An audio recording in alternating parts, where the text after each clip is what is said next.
It's early in the morning, man, here. Or if you're watching this when it's not morning, then never mind. But I recorded this early in the morning, so I said that. Okay. Atheists finally admit the existence of God because of this. Really? We did? I must have missed the memo on that. I don't remember admitting to the existence of God. Admit would assume that there is a thing to admit to, which would mean we would need ample evidence of it, which we're not going to get in this video. We're going to get, so many bad arguments, assertions, poisoning of the wells, all the fallacies you could want. Here we go. Turn of events, atheists have finally admitted the existence of God because of something extraordinary. It's a revelation that challenges their previous beliefs and raises profound questions about the nature of our existence. Today, we dive into a captivating video that unravels this fascinating journey of atheists coming face to face with the undeniable reality of God. So let's it's just random video clips. embark on this eye-opening exploration together and uncover the reasons behind this astonishing admission. The debate surrounding the existence of God or deities encompasses various disciplines, including theology, philosophy of religion, and popular culture. And not science or logic. Well, I suppose you use logic to analyze the arguments, but yeah. I don't know. It's just interesting that it's philosophy that he handles it. Theology just kind of tries to make some sort of meaning out of whatever holy scripture, which is completely circular in nature. So, yeah. All right. Arguments for and against God's existence can be categorized into logical, empirical, metaphysical, subjective, or scientific realms. The Western philosophical discussion of the existence of God or deities began with Plato and Aristotle. These ancient philosophers put forth cosmological arguments, which examined the origins and causes of the universe. Other prominent thinkers, such as Saint Anselm, Ibn Rushd, Averroes, and Thomas Aquinas, presented their own versions of arguments, like ontological and cosmological arguments. René Descartes argued that the existence of a benevolent God or deities is logically necessary for the evidence of the senses to be meaningful. Descartes believed that a higher being is required to provide coherence and reliability to our sensory experiences. And he was wrong. That's it. I mean, many of the philosophers have been wrong. I suppose there might be some benefit in knowing what they thought or how they thought, I suppose. But at the end of the day, a lot of them were just plain wrong. And we know that from our understanding of how biological evolution has taken place and how our sensory inputs work and all, or sometimes they don't work. And of course, what's interesting about the whole thing with you can only make sense of your senses working if there's a God, completely ignores when your senses fail you. So then you need another explanation for why it is that your senses can fail you. And so I suppose you might turn to sin or some other concept like that and say, well, of course, humans screwed up, and so God had to punish them because he just did, and that's why we can't trust our senses. Well, but then you can't make sense of your senses using God as an explanation if God also screwed your senses over. So, it's just a non-answer answer. It's a non-argument. Well, I mean, it's an argument, but it has plenty of fallacies in it.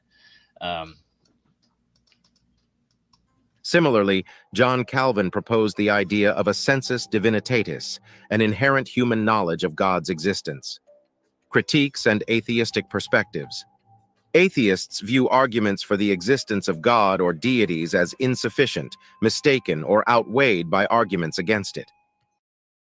or full of logical fallacies, as I've attempted to point out many, many times. Every argument that I'm aware of for God it has one or more logical fallacies. Now, if you change them into hypothetical syllogisms, you could get rid of some of those fallacies. But then of course you're left with a weaker argument. But still, at least you could negate some fallacies by doing that. But for whatever reason, apologists just don't do that. They don't. Uh, they don't fix the argument, and it's just very interesting.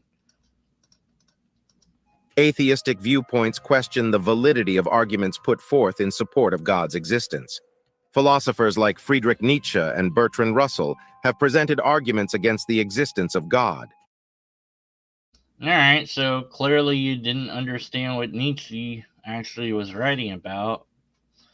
Nietzsche didn't. Well, I mean, he lamented that God had been killed and that was really bad. So, like, was he arguing that there wasn't a God, or was he saying that, like, the idea of God was something that we needed, but we killed the idea, and then things are going to get really bad because of that? It's unclear to me. That I don't think he's really making an argument that God isn't. Russell, I mean, there's Russell's teapot. There's some arguments he presented. I'm just waiting for the thing that makes us admit that there's a God. Aren't you? Yeah. Challenging traditional religious beliefs. Some religions reject the possibility of a creator deity.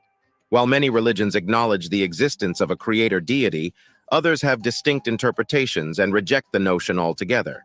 Jainism, for example, denies the existence of a supreme creator.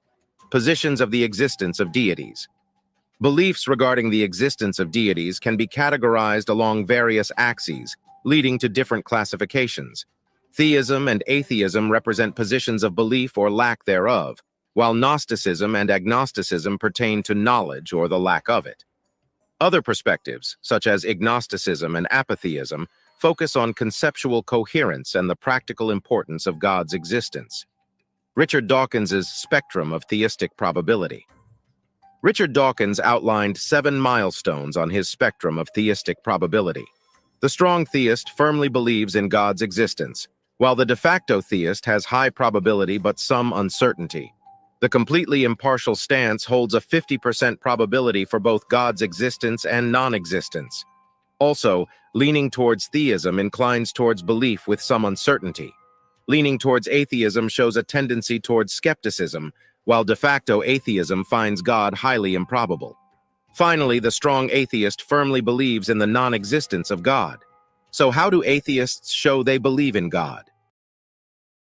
Okay, so you went from good information that was actually true to shifting to a loaded question that attempts to assert something about people's belief that you could not possibly know. You can't. There is such a bizarre thing. We don't is the answer. I don't, because if you believed in God, then you wouldn't be an atheist. So there's no way to then show it. So it's just completely unhinged. And you were doing so well. It's like, here's all this, information that's pretty good, pretty factual, pretty spot on. Maybe you got the Nietzsche thing a little bit wrong, but then all of a sudden, boom, here you go, poisoning the well and doing us mind reading of other people. All right, so here we go. How do we show that we believe in God?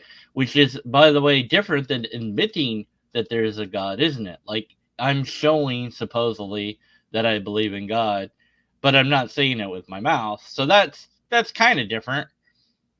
Oh God, this guy again. Let's just gone. Anyways, all right, here we go. Do atheists show they believe in God? The atheist hates God. Atheists often No, No. The atheist hates God. No, we don't. I mean, which version of God? Like, what, what do you mean when you say that? Like, what is God? Like, how do you know that this is true? Like, what's your demonstrable demonstration that that's the case? Like, I don't hate God. I don't like God. I have no feelings about God because I don't even know what the bleep God is. Um, so but Jar Jar Binks, I hate Jar Jar Binks. Jar Jar Binks doesn't exist, so you can hate something that isn't real. Atheists often display more than benign unbelief. There is an overt hostility to Christians and things about the faith. Oh, boo hoo! No, you're just reading into your own persecution there. You should feel bad because your ideas are being attacked. And I don't know if there's more against Christianity than any other thing. That could be demonstrably demonstrated, by the way. Other religions aren't really dealt with in the West because Christianity is so prevalent in the West. So the fact that people go against Christianity is like, well, duh, of course, because it's the most thing that's there to go against. If it was, if some other religion was prominent, then they'd probably go after that one instead. I can't respond to most of the videos about Allah because they're not in English. Um, there's like nothing that any Hinduism has done that I can even attempt to respond to because it's not in English. And then the only thing I've ever seen from them is videos showing statues drinking milk or supposedly moving or whatever. It's just easily debunked with minimal effort. And there is a giant nothing burger there's no even argument to analyze, so it's not much I can do there. And the rest of the religions seem pretty quiet. Judaism sometimes will pop up, and that's about it. You've got Protestants and Catholics, and they're the most vocal, so of course they get the most attention. But then you're crying about it because you feel like you're being attacked. You're not being attacked. Your ideas are being attacked. It is not uncommon to encounter atheists who strongly oppose Christianity and its beliefs. Blasphemous literature and works of art that undermine faith are not difficult to find. This level of antagonism suggests that their disbelief goes beyond a casual rejection of God. No, it doesn't. That's just an assertion that you're making. Yeah, and again, you're not demonstrating that this is a thing. You're just asserting that it's a thing. So we have no proof. The fact that this vitriolic attitude is reserved only for the God of the Bible is revealing. While few But it's not. Again, I'll go after any and all God. And, well, I'll go after any bad argument. So, But, again, if you're the majority, then yeah, you're going to be gone after more than the minority. If you're vocal in your views, Jainism doesn't get attacked because Jainism is completely quiet about their beliefs. They don't make videos saying, whatever. They don't make apologetic videos that I'm aware of. I don't know, maybe they do, but and ESP and psychic power stuff and all that shows up every now and then, and I'll point at that and say that that's wrong. But this is just a persecution complex. You want to feel like, oh, I'm being picked on more than others are, and if you if you were really trying to show that that was the case, you'd have to have some sort of wide scale study or survey or something done that showed that equalizing across the field for the fact that Christians are the majority in the West, that that religion gets the most attention out of all the religions or whatever. But you have to factor in the fact that other religions are quiet. They're not, they're not making stuff. They're not saying stuff. They're not making videos that say atheists do X. They're, again, with the every now and then a Muslim video will pop up, something like this, where it'll be, how do you know there's a God? And like, of course there's a God, Allah, blah blah blah. Ask them this question, blah blah blah. And it's like it's like the same clip every time. It's like they only have like one response to it. They can't do the Quran. The Quran says you can't write a book like it. Nobody's done it, and that proves it's God. It's like, what the bleep does that even mean? So it's just you want to feel like you're being targeted more, but what you need to do is show that you're being targeted more. But even if you could do that, that doesn't mean anything. Maybe you're actually wrong. Maybe your ideas are wrong, and that's why they're being pointed at, mocked at, made fun of, taken apart, etc. People believe in gods like Thor today, there is no corresponding animosity towards them. However, when it comes to the God of the Bible, atheists tend to harbor a particularly vehement opposition. This selectivity points to deeper underlying factors influencing their response. There are many people alive today who believe in the Muslim God, Allah. Still, atheists are not nearly as strident in their opposition to a religion that is, in many ways, much more restrictive than Christianity. Oh no, I'm totally against Islam in full, and view it as a evil system. And they just have the they actually have the conviction to go along with their holy book, and that's pretty damn scary. If the Jews started following the Old Testament, we would see very quickly how nasty and vile that would be. You would see tons and tons of animal sacrifices going on daily. You would see people dragged to the edge of cities to be stoned to death over just completely ridiculous things that they did or didn't do. And you would see just horrible treatment of people. You'd see slavery be legal. You'd see debt slavery be a thing, and of course people would take advantage of that. You'd have abuses of all sorts of human rights going on, and you just see the very vileness of it. Now Christians say, oh well, we don't have that, see, because Christ didn't teach that. Well, what did Christ really teach though? Don't worry about tomorrow. Don't worry about washing your hands. Leave behind everything and follow me. So you need to be completely poor and dirty and just follow God, follow Jesus around and lap up everything he says, and tell people you love them, and that the world is coming to an end any moment now. But Jesus will return and fix it all. Yay. That's it. That if you had the strength of your conviction to actually follow what the thing said, that's how you would live your life. But you don't. You cherry pick what you want to follow or what you don't want to follow. That's like every religion does that. But it's an interesting catch-22, because like if it was the case that we picked on Muslims as much or more than Christians, then you would still have the idea, well, you guys keep going after God.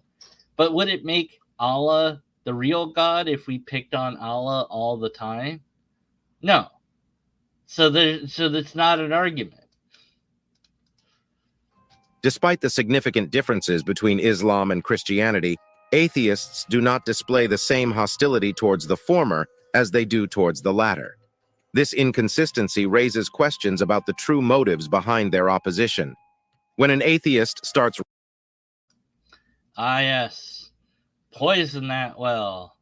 Poison the well. I have no arguments. You have secret hidden motives that I'm going to somehow reveal because I know them. Well, you must have a secret hidden motive to do this video. Wait. The name of your channel is Rapture Ready. Is the Rapture coming anytime soon? Just waiting.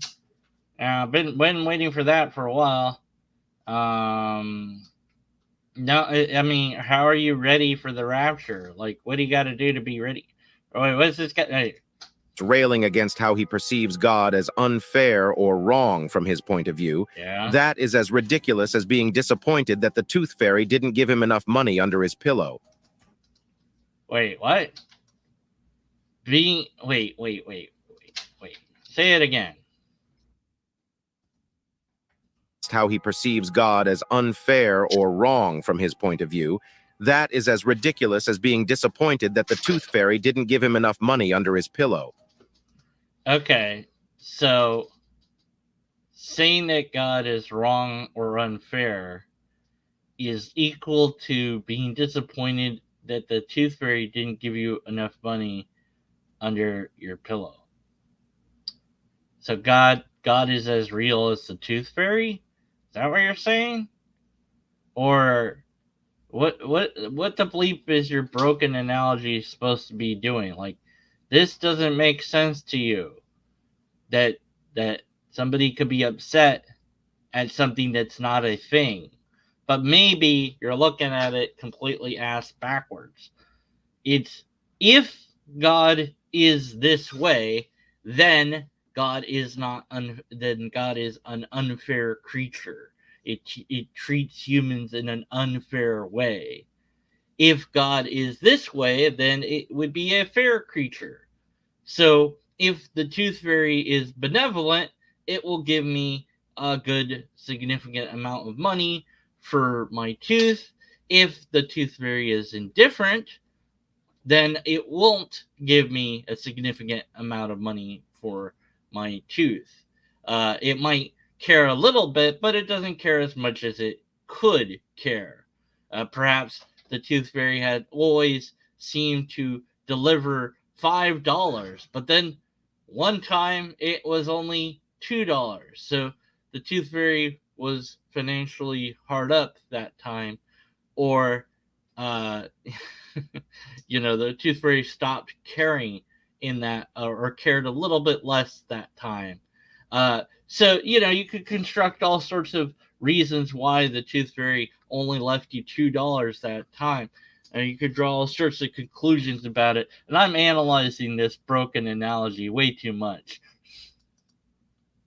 Criticizing God based on subjective viewpoints or perceived unfairness is akin to being disappointed in a fictional character like the Tooth Fairy. No, it's really not. You can point out that something that's not real is doing things that are considered bad by today's standards.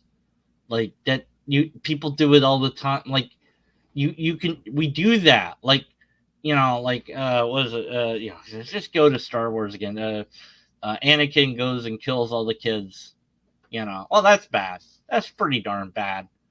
He did, that's just evil. Why did he do that? Well, because he wanted power. I don't know. Okay, well, he knew it was wrong. He did it anyways, and he's turned to the dark side. Whatever the bleep that means. I don't know. But even though he's fictional, we can still say, hey, that's bad that he did that. And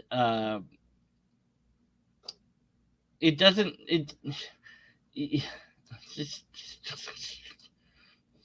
It highlights the lack of a logical basis for their complaints. Lest we feel superior to the atheist who hates God, we should remember that we were once enemies of God. Rather than feeling superior to atheists who display animosity towards God, It is essential to acknowledge that all humans were once enemies of God. Romans 5. Now, how can you be an enemy of God, though? Really, like, forget that stupid Bible verse. Like, you can't hurt God. There's nothing you can do that hurts God. Or is there? No, there isn't. There's no way you can really, like, how you can't affect God, right? It's freaking God. It's like invulnerable. It doesn't take damage. That's what, like, well, the best you could do be, this is some narratives of Christianity is like, well, Satan's whole thing is to, hurt God as much as possible by getting people to go to hell instead of heaven. Like, yeah, and then Satan's actually successful in doing that. But God could just, like, not allow it to do that. Like, God's still ultimately in charge and could just, he doesn't even have to snap its fingers. It just desires that to not be. Satan just pops out of existence along with hell, and all those people get redeemed, restored, whatever, So God apparently likes pretending that Satan has some power that it can't negate. It knows full well what Satan is doing and all this. So it's an incoherent story when you look at that, because you have an all-powerful being that is pretending to get hurt by its own creation. Is it bored? I don't know. Is it insane? Like, why is it doing that? So it's not really getting hurt. So, because there's no way to actually hurt it. And any way that you can think of to actually hurt it, it could just undo anyways. So, anyways, all right, I don't care what Romans says, blah, blah, blah, blah, blah. Yeah, and then you reconcile, blah, blah, blah, whatever, don't care, Romans, whatever. About their unbelief may be more genuine than someone who claims Christianity but fails to live it out. The atheist borrows God's moral standards and logic. Nope. Not Yahweh. Not your version of God, at any rate, because it doesn't have any standards or logic, for that matter.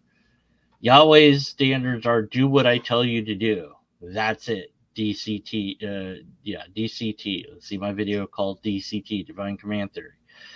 Did a whole video on the problems of that. Just listen to that video if you haven't already. Or revisit it and let me know if I got anything wrong or missed any points that I should have had. But anyways, no, we don't borrow anything at all. And then Yahweh is not logical because it has an ad balium, it has appeal to a bribe, it has other fallacies as well. So it's not a logical being either.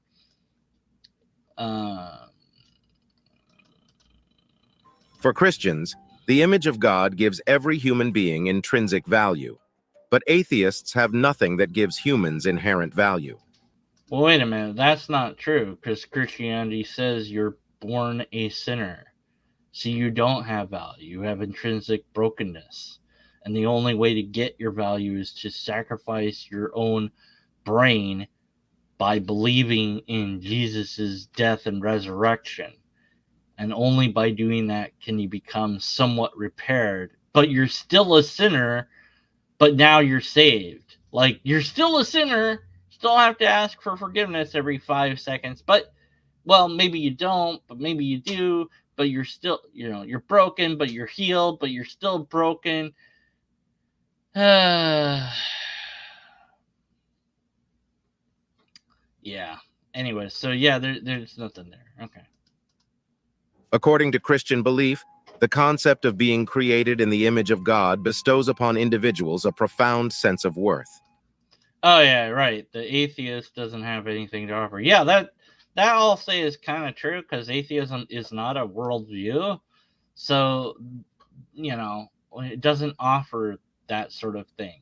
Why would you expect it to? All right, what are you doing? However, from an atheistic perspective, universal morality becomes becomes questionable when life is viewed as a result of natural processes. No, it doesn't. And life is it's all natural as far as I can tell. Uh, what is adding like another layer to it make it more special? Like, why do you think that making life more than what it is makes it more special or something? I don't know, but no, there's no logical incoherence there. There's no, uh, it's just no, you're wrong. That's how you view it, but you haven't shown anything is true. And also note, you still haven't shown that we've admitted God. So In an evolutionary framework, morality is reduced to what benefits one's genetic survival and reproduction. yeah, I guess. And that that what's your point? The genetic. This is the genetic fallacy. Funny enough, but just saying, well, here's the origin of this, and that somehow disproves it. No, that's a fallacy. So, uh, yeah, we care about survival. So do you, by the way. Well, but you also don't because you kind of believe in an afterlife, right? But you're not acting like there's an afterlife because you still try to live. So you know. Many atheists would scoff at the question and claim, "I don't need God to be good." But their statement assumes that objective good exists. Um, Not necessarily, but the word good is something that we came up with to represent a complex, construct that we've created about, values and treatment of others and treatment of yourself. And you go, okay, what's that all going to be based on? Ultimately, what's my value going to be based on? And well-being seems pretty darn good as a basis. It's like, does this enhance the well-being of others and myself as much as it can? Then I should do it. Does it take away that? Then I shouldn't do it. And so, yeah, it's selfish, but also it's not. You know, so there's a coherent system of calling things good that doesn't require there to be an objective good. And even if there is an objective good, that doesn't mean there has to be a God to make it objective. Just like there's laws of logic, perhaps there are laws of morality, and there's just reflections of how reality is and don't need a God to actualize them, because God would also be subject to the laws of logic and the laws of morality. So if it creates them, then they're subjective. You can't get away from that. The atheist's rejection of God does not negate the existence of objective goodness. In an evolutionary world, the only objective good is the survival and reproduction of the fittest. However, this perspective must explain why fidelity, nonviolence, and honesty are morally good. The inbuilt sense of right and wrong within us prompts the question of its origin and foundation. But there isn't an inbound sense. What does this keep coming up with apologetics? They keep saying there's an inbound sense of right or wrong. No, there isn't. You have to teach kids that. They have to see that. They have to see it in action. They have to be able to mimic it. No, it's not just built in. Uh, but even if it was, you asserting that the only way to explain it is this doesn't demonstrate that that is the explanation. More so when there's an alternative explanation that actually is demonstrably demonstratable. Hold on, now what were you saying here? The inbuilt sense of right and Oh, wrong. right. Also, psychopaths or sociopaths or whichever is a thing. There are people that have absolutely no concept of right or wrong, and so what about them? Oh, let's just ignore those people. Okay, yeah. Wrong within us prompts the question of its origin and foundation. Atheists also claim that science has disproved God in various ways. Do we? I don't know. I mean, it depends. I'll claim that aspects of the Judeo-Christian Bible have certainly been disproven by science. I don't know that that disproves God. It certainly disproves versions of God. Depends what you mean by God. But the science they point to assumes a world that behaves consistently according to natural laws. Yeah, the world does do that. I mean, if physics changed suddenly, well, we'd be pretty screwed. So yeah, but it doesn't seem to be a thing that does that. That's just the way it is, and there's no need to assume that because we can observe that that's true. So what? Science operates on the assumption of uniform natural laws, allowing us to make predictions and understand the world. And that seems to work quite well. So The consistency of natural laws is deeply ingrained in our thinking.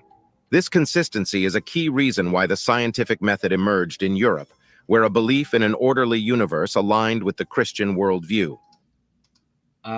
maybe, but also the same Catholics and Protestants persecuted scientists early on. You know, Galileo got completely wrecked for saying, you know, the sun wasn't in the center and all that, you know, and the earth wasn't in the center. And, you know, they're like, kill the heretic. So uh, it kind of maybe aligns if you tilt your head and squint your eyes.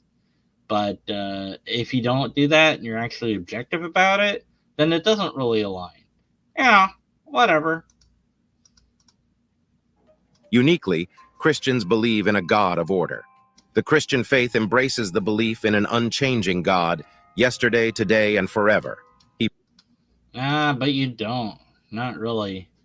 Because there's a test that was in the Old Testament, like Yahweh versus Baal. So if God doesn't change, then God's cool with that sort of test, right? So can we do that test today? Yes or no? Now you won't. They'll never answer. I swear, I haven't gotten a clear answer from this. Yes or no? Can you do that test today? Yes, you can do that test today. What I mean by that is, will the test have the same result today? What do you think will happen? I'll build an altar to Baal. You build your altar to Yahweh. Put whatever on it to offer as a sacrifice, and we'll call out and see which god makes the thing catch fire. And we'll do that. They did it for what, a couple days or so before, or like maybe a day or something. We'll do it for however long we think that it was done in the Bible, right? And when absolutely nothing happens, then the conclusion would have to be that God has changed. God is not okay with that test anymore, which means God has changed. And Jesus also has changed. Jesus was a little baby, but he grew up into an adult who then died and then came back, apparently. That's change. So he's not the same. uh, he knew less as a kid than he did as an adult. That's change. He transcended into heaven. That's a change. Oh, but you don't mean that. You mean some other sort of change. See, you have to ignore everything to make this sort of statement. Hebrews 13:8, creating a universe that operates predictably and follows testable laws. This allows for human investigation and scientific exploration. While Except for when it comes to God, because reasons. It's like, here's all this order from God, but yet you can't study God using that system because miracles may occur, they are considered exceptional events that deviate from the regular physical laws. Okay, so there's moments when God can pause how reality works and break reality to do whatever it feels like doing, but yet God is consistent. Wait, what? Which is it? We can trust the natural laws because there's a God, or we can't trust the natural laws because sometimes God changes those natural laws on his or her whim. So which is it? See, if God can change the natural laws on a whim, then we can't trust the natural order at all. Because God just might decide that it should be different tomorrow, and then boom, it's different tomorrow. Ugh. When you see an atheist borrowing from the Christian worldview, take that opportunity to point out how their worldview provides no foundation for intrinsic human value or for I don't have atheism isn't a worldview. You don't know what my worldview is. I don't even know what my worldview is. Yes, it does have I have a system that allows for that.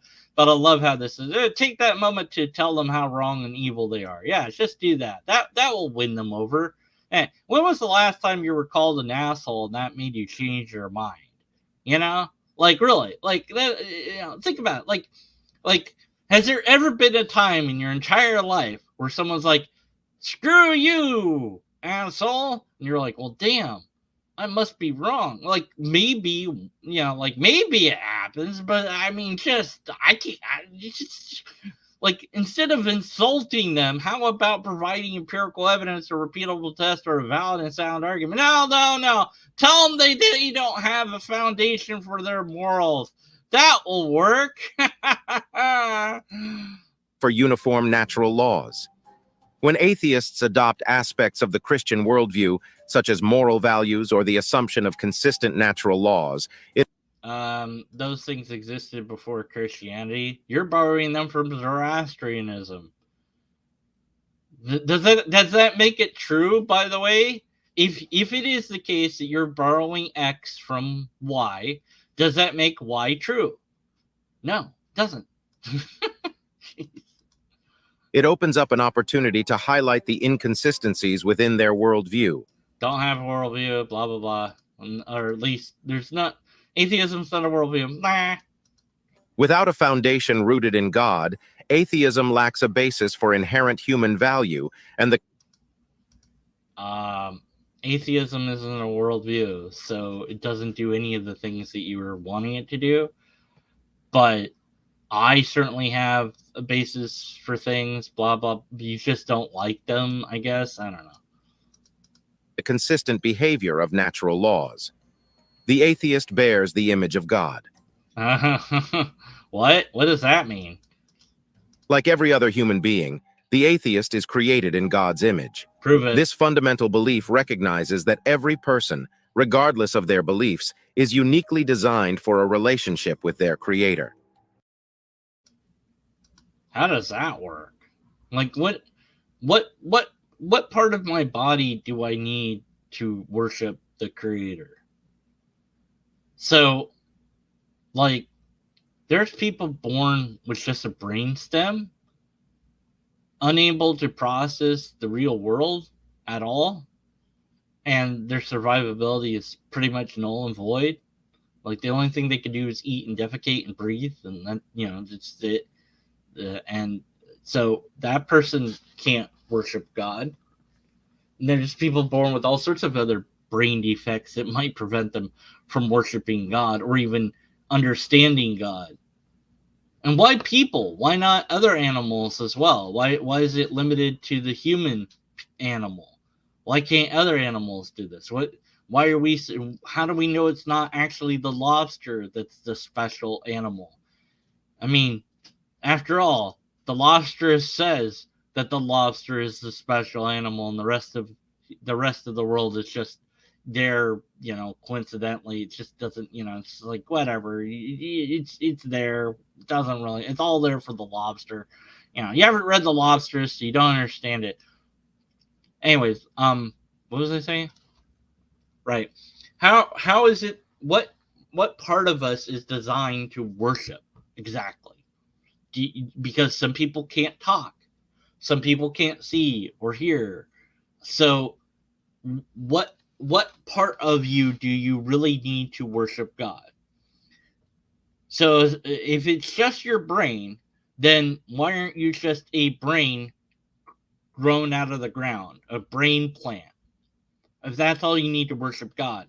In fact, if the whole purpose of existence is to worship God, then why aren't you just born in a state where you're there with God, worshiping God from the moment you're created, if that's what you're designed to do?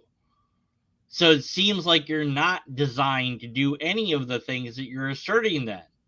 You need a demonstrable demonstration that we're designed in the first place. Nonetheless, designed to do a specific function that some humans can't do. And the fact that there are humans that don't believe in God also negates the idea that we're designed to do a thing, because something had to go wrong in the design. So it's not a good design then. So that means you have a bad designer. In every which way that you can look at this, it's completely backwards from what you're asserting. Your argument is broken. It means we possess an inherent moral sensibility and can experience eternal existence in either heaven or hell. What? Every person has the sense that death is wrong, that we shouldn't just cease to exist. Does everybody have that sense? I don't know. There are some people that absolutely are okay with it. And then there's some tribes that like live just for the day, and when someone dies, they go, okay, well that sucks. Then they bury them or whatever, and then just kind of like move on. And they go, well, it's just part of life, whatever. They mourn, but they don't dwell on it. They don't fear it. They just accept that it's a thing. And then, this is just another broad brush assertion. But if death is so wrong, then why is it built into the creation then? Why is it part of existence then? That what purpose does that have? If we feel like it's a thing that shouldn't be, then why is it a thing at all? Shouldn't we be okay with it then? As far as not being when you're gone, like, I don't, like, I don't even know what that would, it's not, you can't really conceptualize that. It's like, was it to not be? Like, I'm not there, so I'm not there to know what it's like to not be there, The only thing I can do is reflect on the times when I've had that kind of mimic that. Like, I was put under for minor surgery, and it was like I counted back from 100. I hit like 98 or 97, and next thing I know, I'm in another room, and I'm like, I'm hungry. Like I just was like, okay, there was no in between. There was nothing at all. Just there was no sense of separation from my body or any sensation at all. It just completely doesn't exist. That period of time doesn't exist for me. And then there was a thing we did as kids where we made each other faint. Very dangerous. Don't do that. And we did this hyper breathing, and then picked up the person, and they'd faint. And for whatever reason, I thought it wasn't going to work on me. It was like you counted to 10 or whatever, and then all of a sudden, it's like I was waking up from a dream, and I felt all fuzzy. I was like, blah, blah, and I'm on the floor, and I'm like, oh, what, huh? But there's no the faint moment happened, and then just not aware until I woke up again. And sometimes you'll experience that for really deep sleep, where it's like the time just isn't a thing. So is that what it's like? It's like just you don't even know that time is passing because you're not there to know. I have no idea. Is that scary? I kind of, because I can't really conceptualize it. Could it be something else? Possibly. Who knows? I don't know. But what does that have to do with anything? I don't understand. Why this giant red herring? This profound discontent with the concept of death stems from the fact that God did not intend us to die.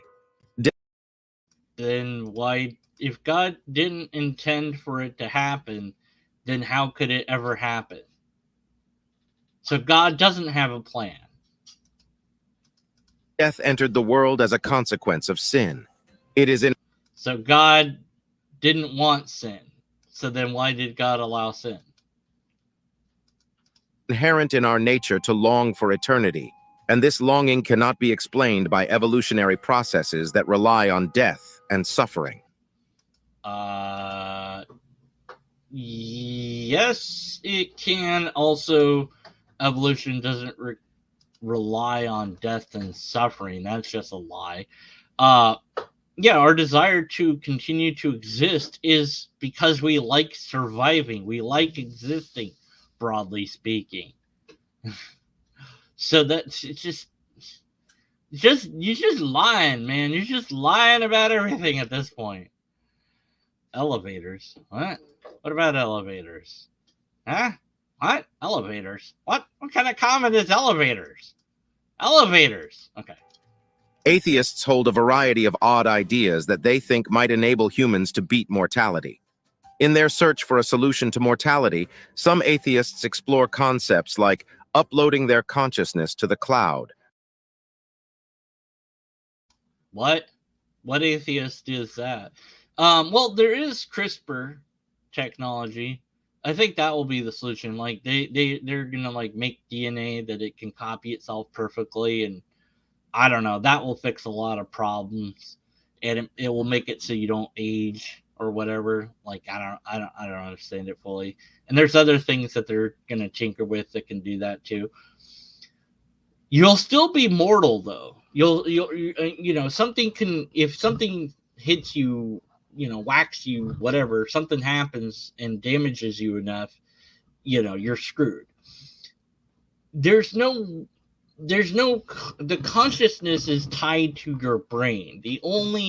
There is no uploading it, because then it would have to be something that's separate from the brain. The best you could do would be to map your brain, and you'd have a copy of you that would exist.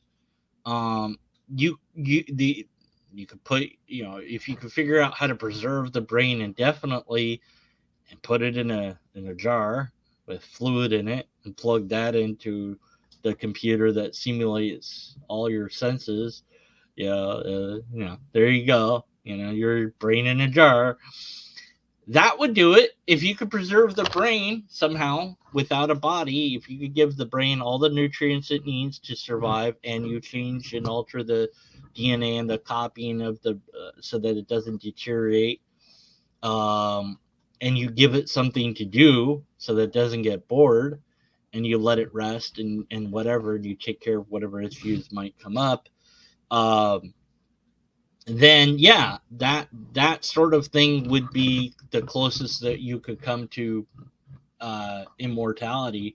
But of course, something could come along and damage the structure where the brain is housed in. You know, if you put it in outer space, even then, you know, it does. You know, you get to be a big asteroid. You know, you have to power it by the sun or whatever. But eventually things will run out. Eventually the power will run out, or there'll be some problem, and you know, who knows. And the longer you exist, the more likely it is that something will take you out.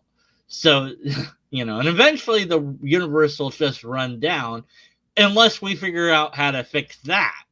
So I don't know. Is it possible? Maybe, to figure all that out. But we're going to be so different by then. Like, humans will continue to evolve. Like, if we spread out across the galaxy, even if we did do this brain preservation I'm talking about, that sort of human would be so different than the humans that were 1,000 years down the line from it, because the ones that chose to, well, maybe they would, you know, put their brain in the thing too, and you would see a slow gradual shifting over time of brains, you know, like that. You would recognize that human's a little bit different than you, you know. Um, and eventually you would have a human that's so unlike you that you don't even recognize them as a human. It's like, yeah, I can see your progression, but you're just so different than this. That would be interesting. It's a good sci-fi story. I guess it could be a thing. I don't know that atheists are trying to do that, but hey, if they are, props to them. I kind of would like to exist for a while. I don't know how long. I'd like a red button with maybe some code that you like press a button, you have to turn a key, you have to like flip a lever, you have to put in like 20 passwords and be like, "Are you sure? Click this, 20 100, 1,000 times, 100, I don't know, yeah, 100, 50, yeah, 100, no, 100 times, and like the yes moves around so you can't accidentally do it, and like it verifies. Yeah, look, I want some safety measures, is all I'm saying. But at any rate, uh, we're way off in the weeds now. Or preserving their bodies frozen until medical advancements can revive them. These ideas reflect the human desire to overcome the inevitability of death. Christianity uniquely explains both why we innately feel death is wrong and why it is everywhere in creation. The Christian worldview provides a comprehensive understanding of humanity's innate aversion to death and the pervasive presence of death in the world. Moreover, the Bible offers guidance on attaining eternal life through a personal relationship with Christ and the promise of resurrection. So what do you think of atheists finally admitting the existence of God? Comment below and subscribe for more. Well, at no point did atheists ever admit anything in that video, so I don't think anything. It's just what, what was that? What was that? What was that? Just what? Huh? What? Why? Huh? When? Where? What? Hey? Why? Where? When? How? Huh? Yes. Top 10 shocking alien encounters from history. Oh, God. You should just call yourself the Alien Channel. Just call yourselves the fucking alien. Look at this. Top 10. Oh, God. What is this? Well, the Oh, United God, States. it's 57 minutes long. No, I'm not doing that. I already went 57 minutes. All right. There aren't aliens that came. Doesn't happen. No aliens here. Shut up, aliens. All right. Thanks for watching. Subscribe, like, comment, do all that stuff. Buy my book. Read my book. Review my book. Interview me about my book. Hey, Captive Desk, buy my book and then interview me about my book. Yeah, that's the ticket. That will do it. That will get me fame somehow. I don't know. All right, Finn. See you next time. Whatever. This video sucked. Not this video. This video is cool. Their video sucked. You know what I'm saying. And then